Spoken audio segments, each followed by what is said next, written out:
Hello, investors and traders, and welcome to the weekly market report. I'm AJ Monte, and this is a one-year daily candle chart of the CBOE Market Volatility Index, ticker symbol VIX. I normally don't start with the VIX, but something happened today. It was very interesting, and I want to point that out to every one of our traders, especially.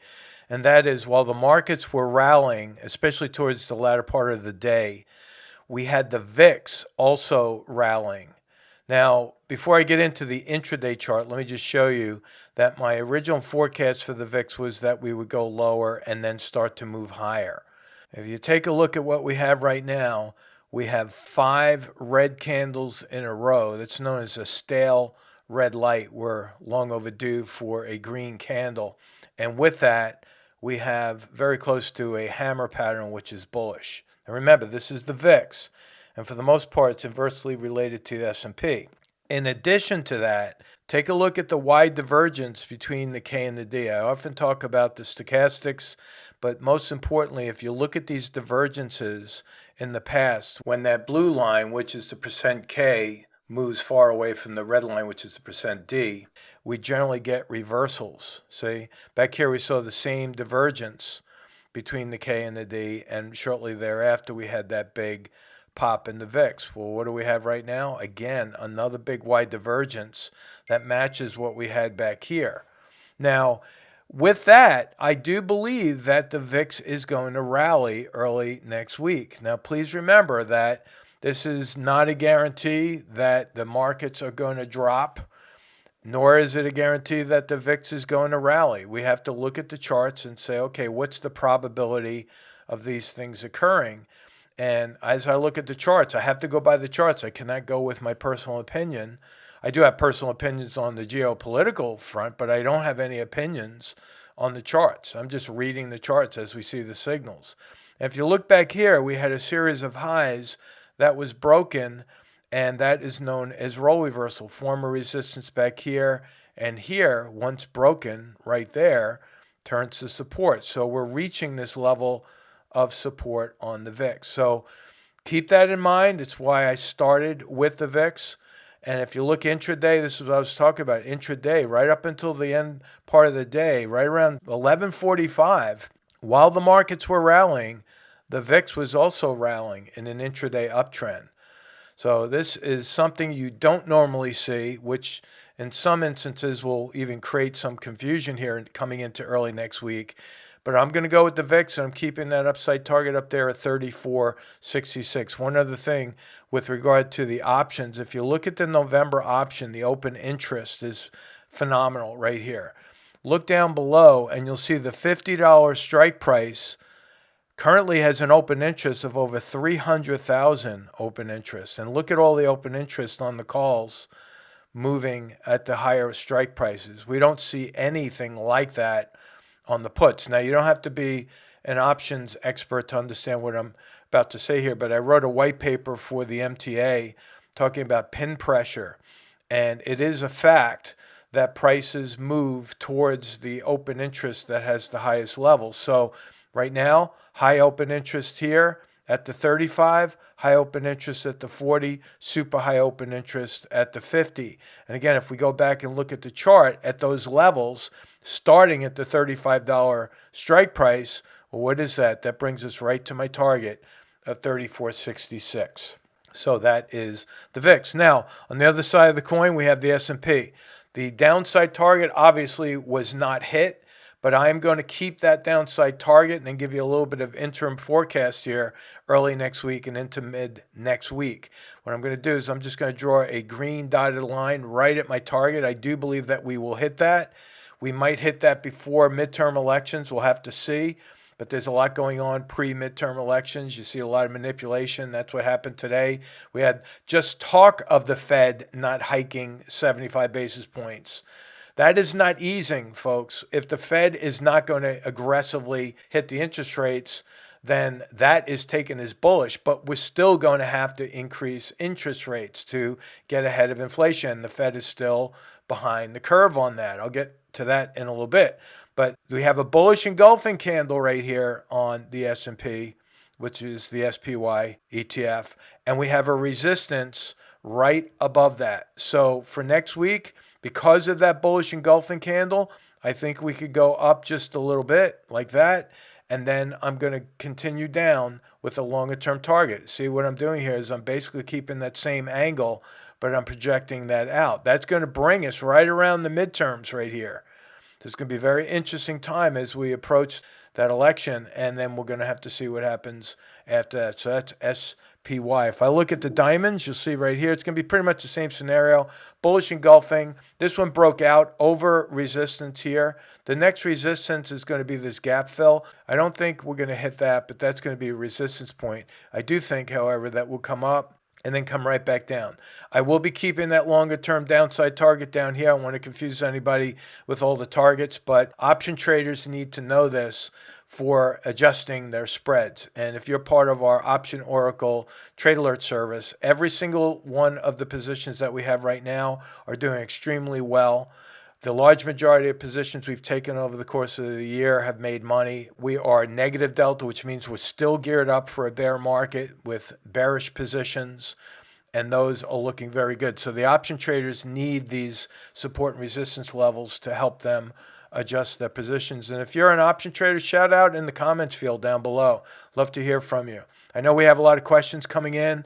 I try to address as many as I can, but when you have hundreds of questions coming in, I'll just do my best. I can't answer every single question, but I'll absolutely do my best to try to get as many as I possibly can answered.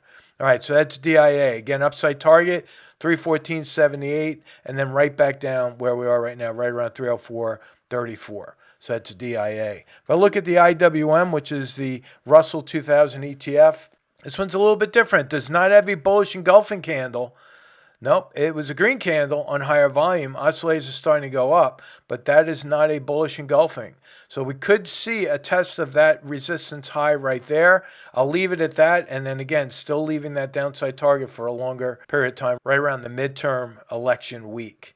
All right, so this upside target for the short term, the very short term, 175.66. If I look at the Qs, QQQ, you'll see right here, that is a bullish engulfing candle on higher volume. Oscillators are starting to go up. And guess what? We got a gap fill above the market. This is a high probability trade here where I think we're going to go up to fill that gap. I'll leave that upside target in place, and then we'll have to keep an eye on volume. So right on this one, the Qs, keeping an upside target at 279.61. Keep in mind that coming up, we have Meta coming out with earnings. We have Amazon coming out with earnings. But if you look at Tesla, Tesla rallied before the earnings came out. You see here, I'm just using this as a guideline. Tesla rallied right before the earnings, and then it dumped right after the earnings. You can see this was a forecast target that we put out to our traders on Wednesday, and we absolutely hit that downside target at 205.01. So I think you're going to see that in some of the large cap stocks like Meta and Amazon. And then after that, we'll have to see whether or not the market holds up, because if the large cap stocks start getting hit after earnings, that's going to bring the whole market down with it. Okay, so we did the diamonds, we did the Qs, we did IWM, we did the spiders and the VIX. Now let's talk a little bit about the geopolitical events that are happening around the world. For those that don't want to participate in that one, you could bail out and we'll talk to you next week. But I think it's very relevant and very important to talk about if you're a trader in this market. Taking a look at this.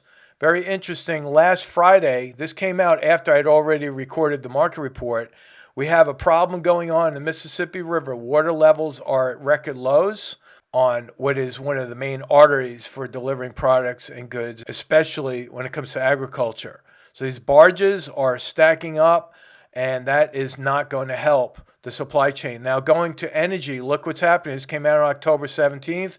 China has stopped reselling liquid natural gas to Europe.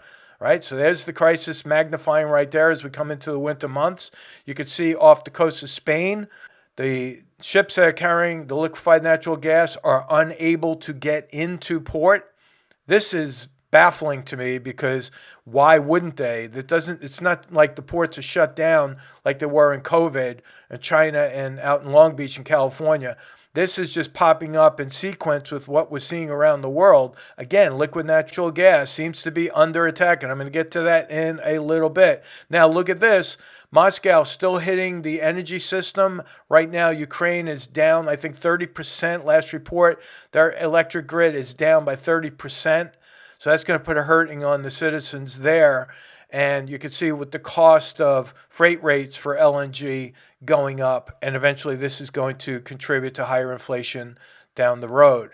Now, the Nord Stream pipeline flows at zero right now. They call it a glitch. I don't call it a glitch at all. I think this is designed to put more pressure on Europe. Remember, Russia is looking to have them lift the sanctions. The sanctions on Russia are backfiring on Europe. At this point, they've created a parallel universe between India and China. Now, obviously, it's going to cost them in profits, but it's not going to cripple them the way most people think. And I'm not going to go too far down that rabbit hole because I know there's people that take both sides of this argument. Why? I don't know. We need to stick together as a nation. We have our own problems right here.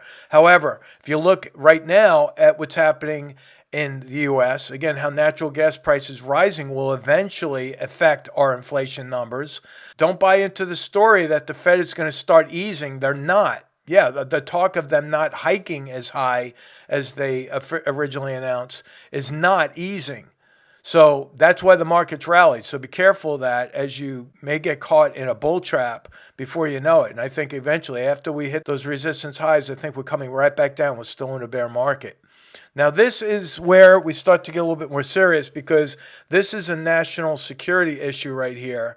When they started announcing that they were going to release another 15 million barrels of our strategic petroleum reserves, this is when we're starting to look at a chart that's pretty amazing, because we're now running on empty, basically. Remember, when Biden first came into office, the first thing he did was shut down the pipeline, right, and cancel the drilling leases. Right around the same time, they started releasing the strategic petroleum reserves. This is not a coincidence, folks. I keep telling you that. It's by design. They're putting pressure on fossil fuels. They're putting a hurting on us. And this leaves us with a 22-day supply of oil. If we're in an emergency, we have 22 days of oil, and that's it. We consume about 20 million barrels a day as a nation, and that leaves us to a record low level based on the consumption rate in today's world. So this is something that is very dangerous for us as a nation. If we ever run into a national emergency, we're not going to have the fuel to help people or bail out of a situation. So something to keep in mind. We even have U.S. Senator here, Jerry Moran, calling to stop the depletion of the National Oil Reserve. You could see why, and it makes a lot of sense to me. It doesn't matter what political flag you fly. Remember, draining our emergency supplies is a short-sighted and dangerous choice that imperils our energy security at a critical time of global uncertainty. That is absolutely true right there. We should not be draining these reserves. We're not in a national emergency. And in order to replenish this reserve, as oil prices start to go up, it's going to cost us quite a bit. Remember, I'm bullish on energy. If you look at some of the energy stocks this week, they're all breaking out of highs. You look at OIH, you look at ExxonMobil, you look at Chevron, you look at all of them, they're breaking out over the highs. We're in a bull market in energy, and that's one of the few places that I would consider taking a long position. Right? So this makes a lot of sense. It's not a good idea to be draining our supply at this particular point. This is just classic. It makes sense. Why, if we're draining our reserves and there is a crunch and you want to keep the price of gasoline down, just open up the pipeline and renew the drilling leases. There you go. We're back to energy independence. That's it. We were there once before. We can go there pretty quickly once again. So that is what we have there. Now, on home buying and home building, the confidence levels are dropping quite dramatically. And you could see that the last time we saw drops like this was right before the crash of 2008. You see this segment right here? And the recent drop in confidence makes that look like kindergarten play in comparison. Even the builders are dropping a confidence level that's equal to what we saw back here. And so that's a straight drop down in confidence, and it doesn't look like we see any pivot points to the upside there at all. Now, if you're following Jeremy Siegel, he's been making a presence here on CNBC very well respected. His analysis of the home prices is quite startling because he's calling for the second worst crash in home prices since World War II. And again, even if the Fed only raises by 50 basis points, it's still raising rates, and it's still going to put pressure on real estate across the board. Now, as we come into final comments here about the geopolitical events and what's happening around the world, this just came out yesterday, and our federal tax receipts are near record highs of the gross domestic product. What does that mean? Well, imagine this. Imagine you're on a fixed income and you just maxed out all your credit cards and you could barely make the minimum payment on those credit cards. And you call up the credit card company and say, listen, I don't know if I can make the minimum payment. They say, okay, we'll skip it, pay it next week. I know this is a scenario. It's not a real life scenario, but bear with me here. And then all of a sudden, while they're telling you, yeah, you could skip this month and pay us next month, you could double up next month, they then increase your credit line and you go out and spend more money. Well, this is exactly what's happening. That scenario I just described is happening right now. Americans cannot bear much more with regard to tax burdens. They cannot bear much more. And our debt is absolutely out of control, and they keep spending. This just came out today. A lot of people don't even know this. The Fed quietly sends, right, $11 billion to Switzerland. $11 billion to help bail out some of the banks that are in trouble. This is just the beginning of the dominoes going down, folks. This is just the beginning. If you're not paying attention to the global events, then you're not getting the full picture. I'm going to put out a forecast here for you. I've been looking at Bitcoin. John, Najeri, and I had a talk on Twitter. It was the first time we did that live broadcast. We did that Thursday. We might be doing it again next Thursday after the close, so stay tuned to my Twitter page. But look what's happening with Bitcoin. This red line is a longer-term downward trend, and that trend line is breaking by the mere fact that Bitcoin is starting to stabilize at this support level. So it's not going to be much longer before we start breaking out over this 20-week moving average right here. So I put an upside target. It's a longer-term target on Bitcoin. For those of you that follow Bitcoin, or track Bitcoin, I'm putting a target of Bitcoin right around 28,000. And I'm putting that target out there until the mid to end of Q1 in 2023. So give this one a little time, but I think this is a good time to at least look at this as an alternative for cash.